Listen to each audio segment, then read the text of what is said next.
김유경 권사입니다. 행복 아카데미를 졸업하며 우리 팀을 의지하며 2년 어찌하든지 끝까지 맞춰야 한다는 보이지 않는 끈들이 서로를 이끌지 않았나 싶습니다.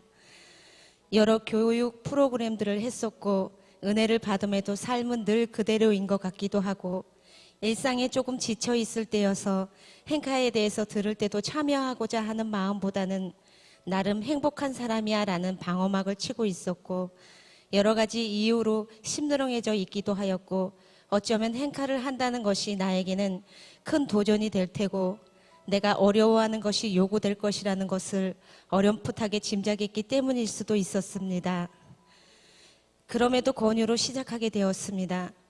첫날부터 힐링 캠프는 종일이었고 12시간을 한다는 생각에 지레 겁을 먹고 있었지만 힘들 거라는 생각보다 비교적 쉽게 시간들이 지나가고 있었습니다. 말씀 속에서 설렌다고 해야 할지 두근거린다고 해야 할지 가슴이 뛰었습니다.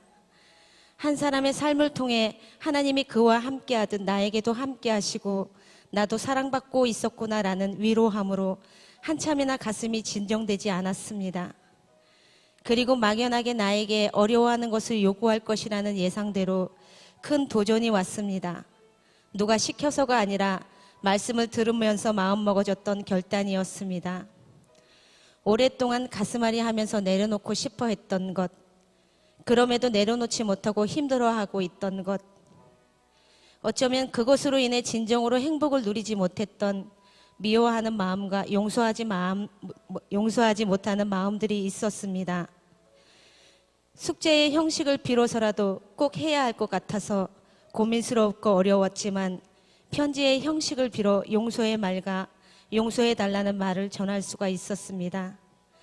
얼마 후에 편지를 받다며 전화로 울먹이는 목소리를 들을 수 있었습니다. 그 일 이후 나의 마음에서 미워하는 마음과 용서하지 못하는 마음이 내려놔졌음을 알 수 있었습니다. 하나님은 그들을 위해서가 아니라 나를 위해 진정으로 행복을 누리지 못하고 힘들어하고 있음을 아셨고 그런 제게 용서라는 것을 통해 마음의 짐을 덜어주셨던 것입니다.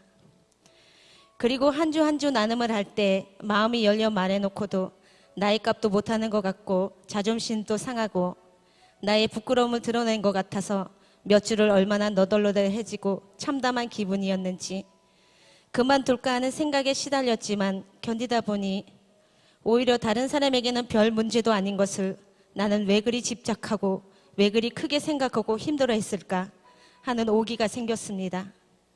그러다 보니 지난 날을 들먹이며 이래서 힘들었고 저래서 상처받았고 하는 자기 연민에서 벗어나게 된 계기가 된 것 같습니다. 어쩌면 지금도 옛날 모습과 별반 다르지 않다고 하더라도 하나님은 이상한 방법, 하나님의 방법으로 나를 바꿔가시는 것 같습니다. 확신의 삶에서는 행복으로의 초대로 시작이 됩니다. 누구를 만나느냐, 누구와 동행하느냐에 따라 삶의 운명과 질이 결정된다는 점에서 가장 귀중한 만남으로 이어진 것은 가장 큰 축복이라는 생각이 듭니다. 저는 이미 예수님을 만났으니까요. 양육과 훈련을 통해 하나님의 말씀으로 우리의 생각 덩어리를 바꾸면 확신의 삶으로 시작하여 회복의 삶, 행복한 삶으로 나아가고 다른 사람을 살리고 복되게 하는 축복의 삶으로 나아갑니다. 저는 여전히 공사 중이고 아마 죽을 때까지도 계속 공사가 진행 중일 것이고 가끔은 공사 중단일 때도 있지만 공사 중일 때도 하자가 없이 완공되는 그날이 왔으면 좋겠습니다. 그래서 나의 삶뿐만 아니라 다른 사람에게 좋은 하나님의 영향력을 끼쳤으면 좋겠습니다. 회복의 삶은 생각 덩어리를 바꾸어 주기 위한 시간이었습니다. 개인적인 말씀 공부와 묵상을 통해 말씀하시는 주님을 만나게 하여 생각 덩어리를 바꾸어 주므로 행동, 습관, 성품, 일생을 바꾸어 훈련생의 전인적인 회복에 그 목적이 있다고 합니다. 제 일생에 매일매일 주어진 숙제이지 싶습니다. 찬양 가사에도 있듯이 하나님의 비전이 나의 비전이 되고 예수님의 성품이 나의 인격이 되고 성령님의 권능이 나의 능력이 되길 원하고 바라고 기도합니다라는 찬양 가사처럼 거저 얻어지는 것은 없으니 대가를 지불해야 하듯 그렇게 살 수 있도록 노력해야겠지요. 한 학기당 2권의 책들은 사느라 바쁘다는 핑계를 댈 수도 없게 필수적으로 읽어야 합니다. 학교 때도 뺀질거리며 써보지 않았던 것을 쓰느라 고군분투하였지만 나름 재미있기도 하였고 성취감도 들었습니다. 좋은 책을 읽는다는 즐거움을 오랜만에 맛볼 수가 있었습니다. 다 좋았지만 그 중에서도 나의 마음을 끄는 것은 훈련으로 되는 제자 중 2가지의 나, 즉 십자가에 못 박힌 나와 부활한 나에 대해서 생각하게 하는 글귀를 보게 되었습니다. 늘 과거에 사로잡혀서 오늘을 과거의 망령에 사로잡혀 사는 저를 보게 하신 것입니다. 열등감으로 다른 사람과 비교하고 상처받은 것에 아파하고 오늘을 행복하게 살지 못하게 하는 나를 보게 하신 것입니다.